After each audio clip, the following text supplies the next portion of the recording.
Vaderland, Suriname is mijn vaderland, yeah.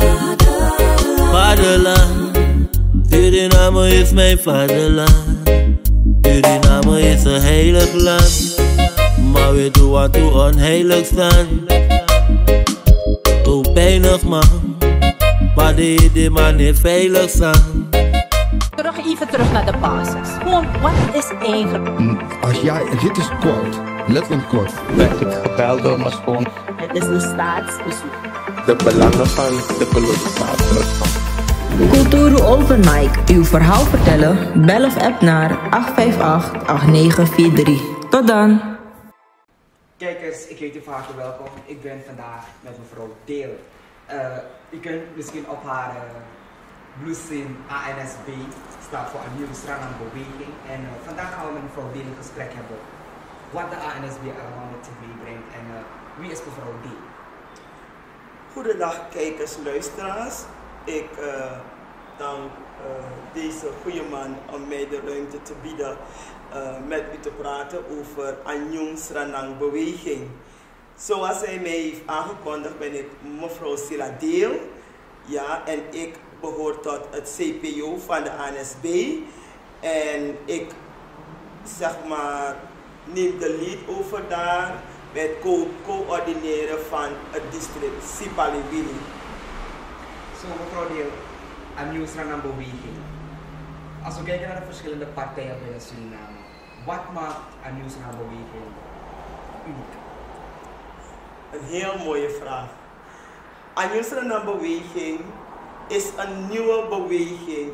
Weliswaar, men praat over kleine partijen, maar ik zeg bij deze kleine partijen met grote visie en missie voor Suriname. Het verschil die wij uitmaken is dat wij gaan voor verandering. En dat doen we niet middels het praten alleen, maar ook de manier, de wijze hoe we al hebben bewezen dat wij in samenwerking gaan met een andere partij die haast bijna dezelfde ideologie op nahoudt. En dat zij gaan voor transparantie, openheid, eerlijkheid en verandering. De ontwikkeling is iets dat niet stilstaat en ANSB is duidelijk hier een voorbeeld van. Als we kijken de manier hoe wij zijn gestart, hebben wij gezegd wij voeren een ander soort politiek in Suriname. Geen grote mediavertoning, geen grote massameeting, dans, nanganyangringi partij.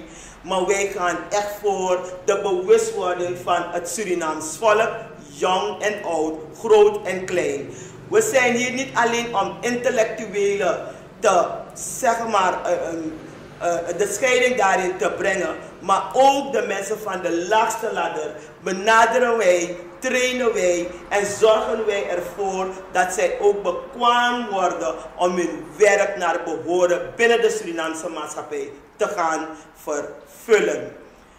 Als we praten over het gaan en trainen en mensen bekwaam maken voor het uitvoeren van hun beroep, met beroep bedoel ik wat ze ook kunnen doen, talenteerd zijn, noem maar op.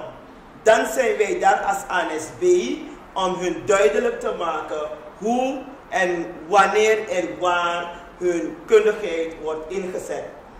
Dus wij van ANSB praten niet alleen, maar we zorgen ervoor dat wij met de daden dat duidelijk maken dat wij gaan voor verandering, ontwikkeling, transparant in beleid.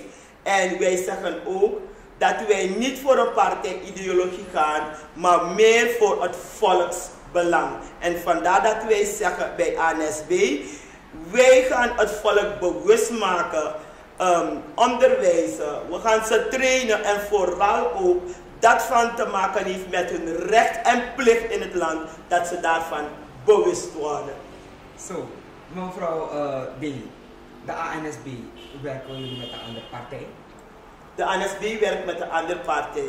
Ik zei het al, we zijn een samenwerking aangegaan met de Volkspartij Leefbaar Suriname.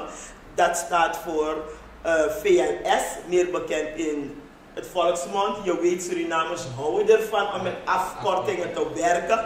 Maar daarnaast moet je ook de betekenis daarvan weten. Want als men je vraagt me waarvoor staat ANSB, bij wijze van spreken, dan in Saptak ANSB Egogi Asranang. En daarom praten we over Anyung Sranang beweging. De VLS, idem dito. Volkspartij Leefbaar Suriname. Op zijn Nederlands gezegd. Wij maken Suriname leefbaar voor een ieder. Dus de naam zegt het voor zichzelf. En wij zeggen geen ingewikkelde benamingen, uitleggingen. Maar vind je daarin als volk te zijn. You na Asranamang. You na volk. En samen met deze partij willen wij een drastische ommekeer maken in de politieke gebeuren van Suriname. Weet je, als we kijken hoe 50 jaar de politiek gedaan is in Suriname, bejegend is geworden in Suriname, uitgevoerd is geworden in Suriname, dan zien wij dat altijd jij dan zal horen dat de voorzitter praat, de key person praat, maar het volk praat niet. En dat is het verschil bij deze partijen. Hier gaat het volk ons opdracht geven, want wij zijn volksvertegenwoordiger. Laat het een keer in woord en daad het democratische recht van het volk tot uiting komen. Wij zijn niet er om daar beleid voor het volk te maken, maar samen met het volk een verandering te brengen in het systeem van de bestuurlijke orde van dit land. En denk je dat dus Surinamers zullen focussen op ANSB, want we zien dat er grote partijen zijn, hoe zullen het benoemen? De ABOP, de NDP, VHP. En ze gaan het meest voor, natuurlijk zoals je zei, die Young Greens, feestjes. Maar denk je dat ze dus een heel groot mistake zullen maken om dus te kiezen voor een andere partij dan voor ANSB en de VLS? Laat me u zeggen bij deze. Het gaat niet erom groot zijn. Het gaat erom een nieuw begin. En een nieuw begin moet ingewerkt worden bij het volk. ANSB VLS zegt niet dat wij komen om over te nemen, maar natuurlijk om daarin een wezenlijke bijdrage te brengen in het bestuurlijke. Omdat wij voor ANSB zeggen, als het volk daadwerkelijk genoeg geïnformeerd is, goed bewust is van wat politiek daadwerkelijk is voor een land. En als je ook te weten komt dat het democratische recht van jou al die jaren op een ondeskundige manier is gebruikt geworden, dan is het de tijd dat je gaat luisteren, jou breedvoerig laten informeren wat jouw democratisch recht is, wat het is om te gaan stemmen, om te kiezen en bewust te kiezen en jouw voordeel daaruit te halen. Dat denk ik dat dit echt het nieuwe dimensie is voor Suriname om te gaan voor de ANSB VLS. We zien dat de politiek hier in Suriname het meest wordt gedreven op een soort handelsbasis. De ene zit daar en geeft dus zijn vrienden en familie dingen om te doen, werkjes om te doen. Maar denk je dat door komst van de ANSB, de VLS, deze soort praktijken kunnen veranderen? Dat iets tegen dit soort dingen wordt? Als ik hierop mag antwoorden, dan zeg ik, wij zijn ervan bewust wat de politiek 50 jaar lang met dit land heeft gedaan. Wij zijn ervan bewust dat de nieuwe ideologie van ANSB en VLS zal moeten bijdragen. Het is gewoon een moeten. Omdat wij bewijzen duidelijk in onze partijsysteem, ik zeg partij, het is een beweging, het is een vereniging, het is een nieuw iets in Suriname voor iedereen om die kans aan te grijpen. Omdat de mensen die in ANSB zijn en de mensen die in VLS zitten duidelijk hebben bewezen dat ze geen hapgrijpers zijn. Want wij allemaal komen van een andere politieke partij. Wij weten wat er in al die jaren op het tafereel van politieke partijen in dit land gebeurd zijn. En wij die eruit zijn gestapt, moeten en willen het verschil gaan maken. En dat hebben we duidelijk bewezen met alles wat we doen, sociaal, economisch, maatschappelijk, cultureel. We brengen het volk naar elkaar.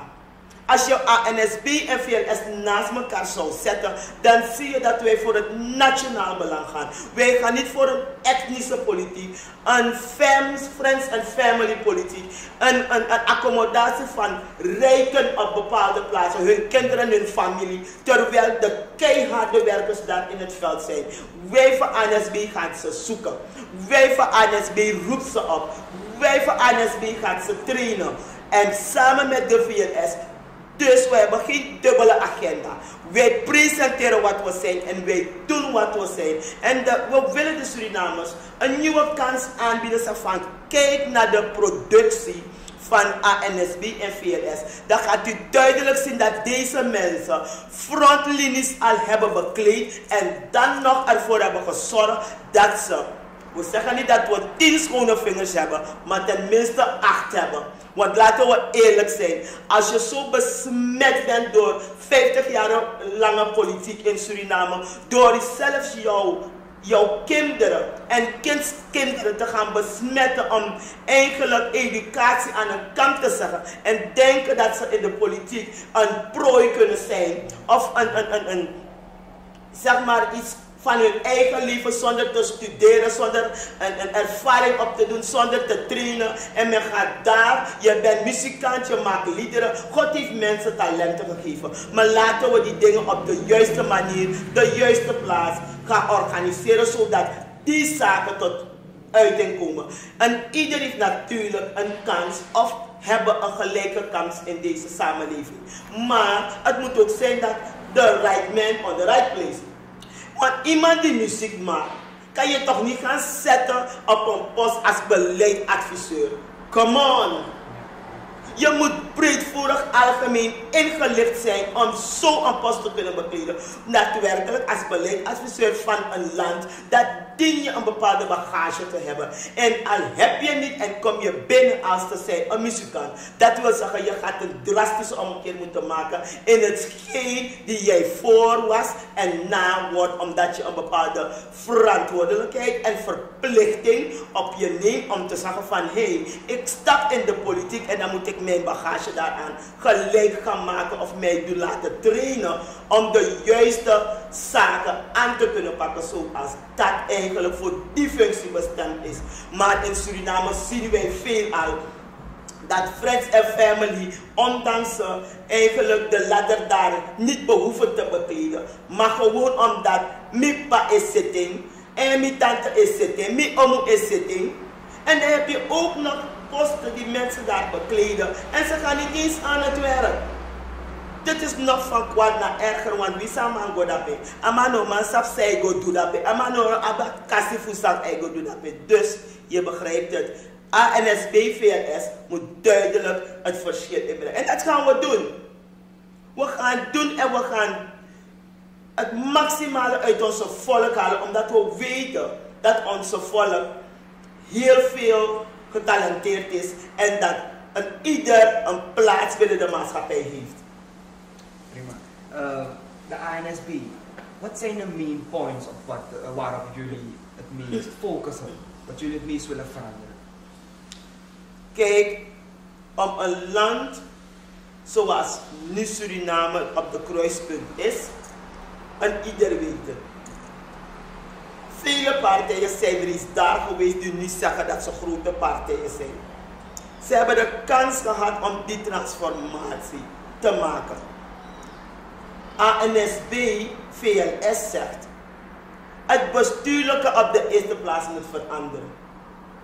Want als het bestuurlijke niet op zeg maar de situatie van het land gebaseerd is, afgestemd is, dan kan je niet beginnen met verandering. Ja? Je begint met verandering als je zegt van, jij behoort daar en jij gaat daar die job doen. Het bestuurlijke is, zeg maar, de instrument waarbij je kan zeggen dat de transformatie begint. Wil je bij onderwijs bijvoorbeeld een transformatie hebben, dan moet het bestuurlijke bij onderwijs veranderd zijn. De gedachten, de beleidsvisie, de beleidsmaatregelen moeten allemaal afgestemd zijn op de manier hoe jouw land productie qua economisch, qua sociaal, qua maatschappelijk ingesteld is. In ook kan het een systeem dat je lukt Amerika dat je dat maakt. Een systeem van Amerika moet passen daartoe. Terwijl statistiek jou niks nog in orde is. Je weet niet eens hoeveel volk je in Suriname hebt. Je weet niet eens hoeveel vreemden je in je land hebt. Je weet niet eens hoe je landsgrens nog in elkaar zit. We hebben nog dispuut met Guyana. En plotseling hoorde ik ook iets van Venezuela. Ik straks ook van Frans-Guyana. Luister, het bestuurlijke moet eerst gestructureerd worden, waarbij we gaan zeggen, na het bestuur kwam onderwijs. Want if je introduceert wansani, if je want chawan kenki kwen wansani, dat je hebt de juiste tools. En dat je hebt de juiste tools, dat de tools dat je gebruikt nu, voor je zet asani le voor asani moest de. En ANSB, VLS, kijkt naar het bestuurlijke van dit land. Het is altijd een friends and family, een corrupte land. Een regering die nooit de waarheid praat. Vandaag zegt hij, de vader van het land zelf, die mag grote fouten om te zeggen 200 dagen een zitting. Inmiddels zijn we 400, niet eens één huis is gebouwd. Dat wil zeggen, je bestuurlijke, je sabing. Want die zit daar bestuurlijke, dat is op dat heen, na opdracht hier.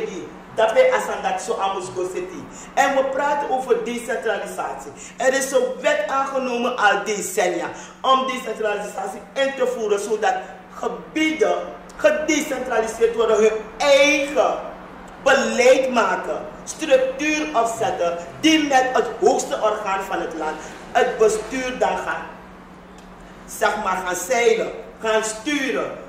Het is daarbij gebleven. En zo kunnen we doorgaan. Er zijn vonnissen van het land, hangende het land.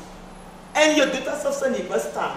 En er wordt à la dol. Men praat over goudordening. Heb je iets gezien van goudordening terwijl er jongens in het veld daar doodgaan? Omdat de ordening niet op de juiste plaats plaatsvindt. En zo kunnen we doorgaan. Het hele land van ons nu is een chaos. Je gaat naar een bepaalde kantoor om een simpele uittreksel te gaan halen. En dan zie je dat jij moet nu zelf gaan controleren van hey, what's going on there? Want zelfs mensen die analfabeet zijn zitten daar op de posten. Laten we even eerlijk zijn. Want als je weet te lezen kan je toch je ID-kaart en je uittreksel direct zien van dat ding is fout. En laat staan bij mensen die ver achter, we praten over de mensen in het binnenland, die niet eens behoorlijk een Nederlandse taal kunnen praten, laat staan het ontcijferen. Die neemt aan, je zit achter een bureau daar, je zou alles moeten weten. Ik kom om mijn zaken te doen. En teleurstellend met die hoge kosten die men maakt, om een simpele uittreksel te nemen, zie je dat er toch fouten daarin wordt gemaakt. Centraliseer het beleid en laat een CBB uittrekken. En dat gebied voor die mensen genomen kan worden. Dekyo krabasi ano sheng, masapemba ano sheng, begadoti ano sheng, natampum fui ala. Waarom moet men zoveel kosten maken om een simpele bevolkingsuitreksel te krijgen? En zo kunnen we doorgaan met beleid die helemaal haaks over elkaar staan. Je had een tijd bijvoorbeeld als we zouden kijken naar handel en industrie, niet economische zaken. De naam zegt het voor zichzelf. Handel en industrie. Je gaat je daarop focussen. Nu zeg je het is economische zaken. Het volk weet niet eens wat economie in het geheel inhoudt. Laat staan zij die daar zitten. Dus het tweede waar wij denken aan te gaan werken is onderwijs. Als het bestuurlijke in place is, iedereen weet waar zijn plaats is. Het onderwijs, dan ga je weer... Ons onderwijssysteem is helemaal kapot. doorstroming heeft ervoor gezorgd dat kinderen bijna nu gedemotiveerd naar school gaan. Hij of zij gaat naar school en weet niet wat zich te wachten staat. Je bent in een bepaalde richting en je hoort volgend jaar bestaat die richting niet meer. Maar in hemelsnaam, frustreer onze kinderen niet. Dus daarom zeg ik, het hele land is een chaos. Een simpele baselkaart. Je gaat bij deze afdeling of die afdeling die eigenlijk over een bepaalde onderwerp of zaken moet gaan, die weet er totaal niks van. Die stuurt jou naar links, van links naar rechts. En uiteindelijk heb je zoveel geld kwijt in deze slechte economisch land. Je gaat naar een supermarkt. Je loopt 5 winkels af. Allemaal met je eigen prijs. Waar is economische zaken dan? Inderdaad. Er is ook de mensen in het binnenland, de bewoners in het binnenland, worden vaker zo in de steek gelaten als stiefmoederlijk behandeld. Is er een reden daartoe? Ik begrijp het is fair, maar we zien vaker dat communicaties, baselkaarten, heel veel problemen, wordt het binnenland niet van afgesloten. U bent van Spalvini en ik neem aan dat u toch wel begrijpt wat ik bedoel daarmee. We zien vaker dat er problemen zijn, maar we horen minder dat er een paar dingen worden gedaan in het binnenland. Kijk, maar dat zeg ik, het bestuurlijke is zoek.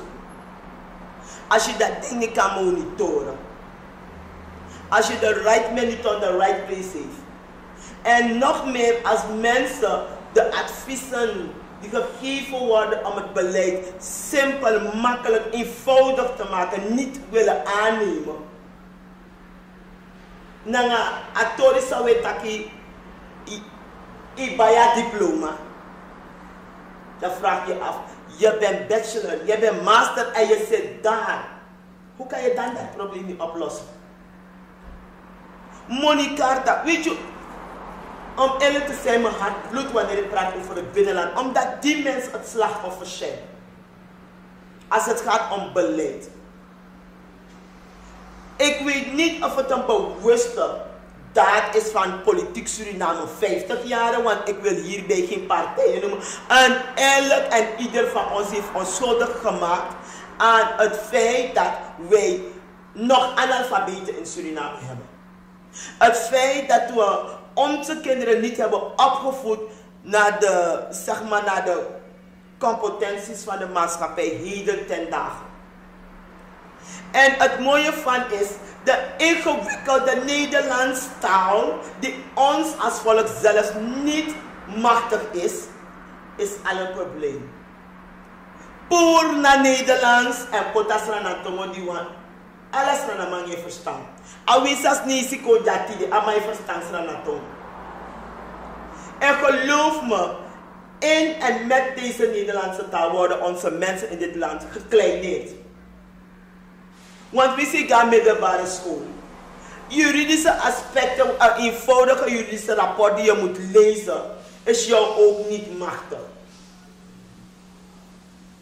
Dus wie etaki, leer afvallen. Sana in machti, dat want dat gimi a juiste scoren. Gimi am alibi fasisami muslibi, lekwa libisma. En jepi verroei corruptie door controlemechanismen in het leven in te roepen. Want als je met wet en in een met controlemechanisme tap afwet, hoe kan je dan een tramooi wordt FPIC naar soso itek afwet. En we zien dat de mensen in het binnenland, geloof me, weinig of kaas hebben gegeten van zulke aspecten.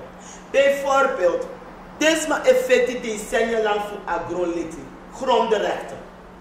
Een regering komt en stelt een wet in, grondconversie. Waarbij die mensen van het binnenland niet eens weten wat dat inhoudt. Hoe het werkt. Is het doorgecommuniceerd met het volk. Op het niveau van je volk, zodat ze weten waarvoor dat staat. En wat zal het probleem zijn tussen grondconversie en grondrechten? Of wat is de samenhang van deze twee begrippen? Dan om nog niet te zeggen waarover u net sprak, recht op sociale voorzieningen. Moneykarta. We praten in Panama over koopkrachtversterking. Kennen die mensen van binnenland koopkrachtversterking? Is het niet een pijnlijke zaak? Is het niet een verdeling in beleid? Is de bestuurlijke orde op lijn? Maar dus maar in je tak poti, maar money in pijn, dat zo is dat naar binnenland. Dat zei je in kwam maar ingewikkeld wordt als man niet verstaan. En voor die kon verstaan dat koopkrachtversterking is niets anders dan poti maar money. En het is al langer dan 3 jaar dat die mensen op de lange baan worden gehouden. Elke keer wokopai. Nooit dat moet niet gopai. Kinderbijslag. Die wordt wel in Paramaribo en rangdistricten betaald. We hebben de regering die al plus minus 4,5 jaar zit. En amoni dat nopai in 3 jaar is zoveel tijd. Maar je go registreren met actie misrefi. If nou was maar sade bogus, mami registreren, voor zij met me registreren. Onten u denken, want if anopai je kopai mi, je registreren om eens mami kopai. If you statistiek boek in haar, go registreren desma. Het is een systeem.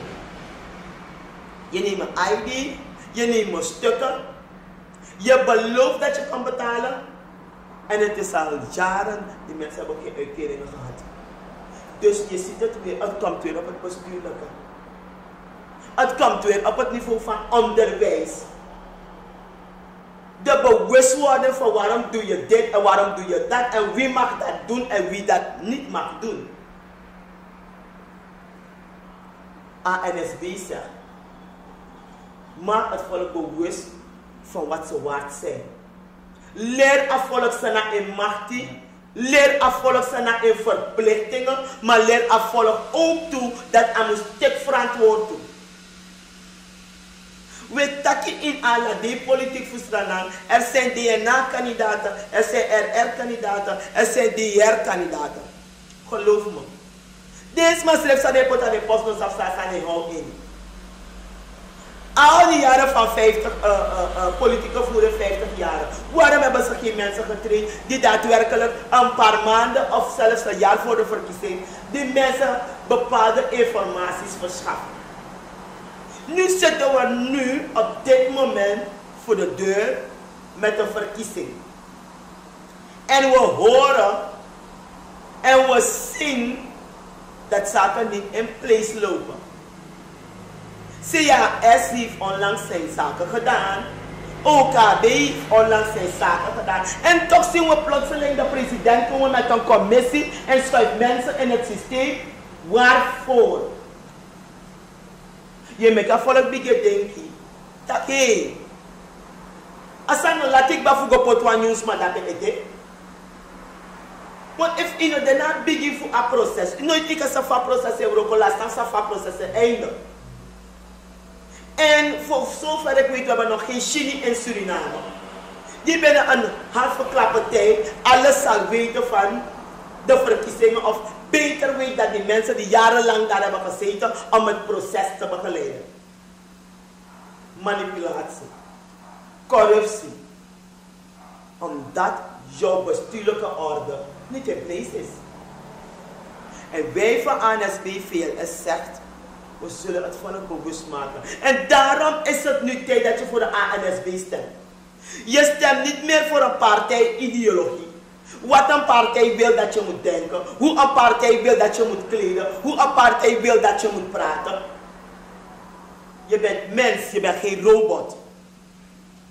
Geef mij de tools en laat mij ze toepassen op de plaats van wanneer, hoe en waarom. Laat mij zelf mijn keus maken. Maar leer me voor Sanami verantwoord door transparant beleid. En daar focussen wij als ANSB'ers, VRS, op het bestuurlijke en we zeggen op het onderwijsniveau. Goed, mevrouw Deel. En tenslotte, de mensen wiens namen niet voorkomen op het kiezerslijst of ja, om te gaan stemmen. Het is een groot probleem, want ik heb daar net ook iemand meegemaakt. zijn ID-kaart komt niet voor. Hij heeft gecheckt bij ABS. Maar hoe gaan we om met zulke dingen? Want het lijkt dus nu op een stukje frauderen als je het goed bekijkt. Frauderen lijkt maybe op dit moment nog een hard gebruikte woord, omdat je zal het moeten staven. CAS is bezig. En als CAS bezig is zulke zaken te controleren. En pas wanneer het daadwerkelijk uitblijkt, want die mensen moeten ruimte krijgen om hun werk te doen. Het kan voorkomen. Het kan een menselijk fout zijn, maar het kan ook organisatorisch een fout zijn. Ik zeg als partijen die naar de verkiezingen gaan, laten ze met hun kandidaten echt wel samen met CAS deze problemen aanpakken. Omdat het zal niet prettig zijn dat iemand zich helemaal voorbereid is, zich klaargemaakt heeft als er zijn een kandidaat die zich daadwerkelijk in de maatschappij zich heeft vertoond om die draagvlak te hebben, om het volk te gaan dienen. En dan moet je voor een gesloten deur staan. Niet door jouw komst, maar door de komst van het centraal overheid. Dus wij zouden zeggen dat wij samen de hand in elkaar slaan, omdat werkelijk, als het zo is dat deze zaken zich voordoen of zijn voorgedaan of zullen voorkomen, dat wij alert, ten alle tijden met het volk, weer alert opkomen en eisen dat die persoon dan ook, behalve als je een strafblad op je naam hebt, dan uno bropo in de naam pistool dat die. Maar dat even shit dat werkt dat als er een man is verdiening, dan alles wie abi in kennis, we proberen juridisch, nationaal dit probleem aan te pakken. En dat geef ik mee aan alle partijen die zullen meedoen aan de verkiezingen straks 2025. Mevrouw Deel, dank u wel dat u namens de ANSB ook bent gekomen om uit te leggen wat de visie en missie is van ANSB. En ik wil u hartelijk danken dat u in de studio bij Cultuur bent gekomen. En ik wens u ook heel veel succes richting de verkiezingen toe. Natuurlijk ook voor uw hartelijk dank. Nog iets. Mevrouw Sila Deel is lid van de ANSB-beweging. Samen met VLS hebben we een cumulatieve lijst. Zie je, minimaal na de gewichtig wordt je eigenlijk moet je. Samen na VLS we hebben een lijst noemen. ANSB is not op een lijst voor VLS en daarom maak ik een symbool voor VLS ook het. Maar daaronder alle de kandidaten naar een motie. ANSB VLS kandidaten. En voor Sofasi we go in a verkiezing this lazy. Omdat oefenen van nodig tak, if you etaki je kon voor kenki assisting, dan je masori nanga you handel nanga you fasi voor do en promote sani dat we gogi a verandering. Wij zijn allemaal Surinamers.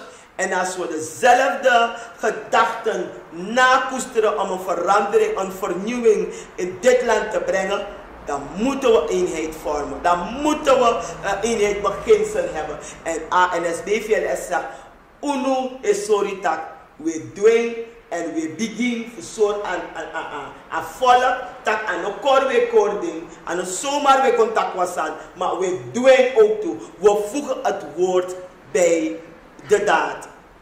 Grantani. Kijkers, Krishna Lakpak van Cultuur TV. Ik dank u wel voor het kijken en ik wens u een fijne dag verder. Ben jij een gedupeerde van de toeslagenaffaire, ouder, kind of ex-partner? Ga dan naar stichtingherstel.nl. Herstel met dubbel L. Met Stichting Herstel kom je er wel.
organiseert Kitty Kotti Bootfeest. Zondag 29 juni 2025. Vaar en swing mee. Opstaptijd 3:30 's middags. Afvaart 4 uur. Terug 9 uur 's avonds. Toegangsprijs €50. Aan boord €55. Line-up Sabaku, Corona Band en DJ Roy C. Voorverkoop van kaarten, Ricardo's Eethuis en Nieuw Draver. Surinaamse keuken aanwezig. Let op, eigen drank aan boord is niet toegestaan. Hey, met jou wil ik niet dansen. Zondag 29 juni, Kitty Kotti Bootfeest.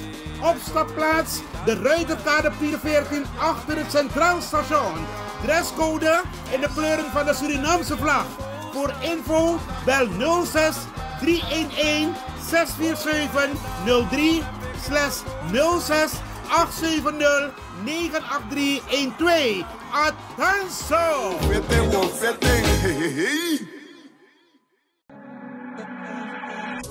Gautrade Logistics aan de Indira Gandhiweg 619A en Direct Freight Services aan de Polakstraat 10 te Paramaribo is een logistiek dienstverlenend bedrijf dat lucht- en zeevracht verstuurt voor zowel bedrijven als particulieren naar bestemmingen wereldwijd.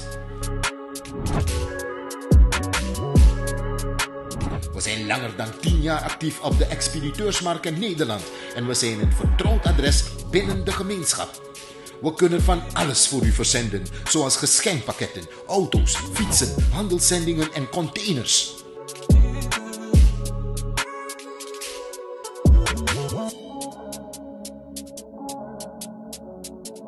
Gautrade Logistics aan de Indira Gandhiweg 619A en Direct Freight Services aan de Polakstraat 10 te Paramaribo hopen u binnenkort te verwelkomen in een van hun vestigingen, zodat u zelf onze kwaliteit en service kunt ervaren. Tot gauw!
Zorgen moet je doen, niet maken.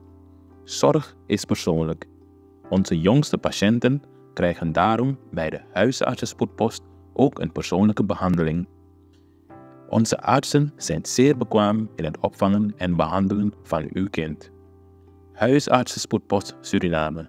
Uw zorg is onze zorg.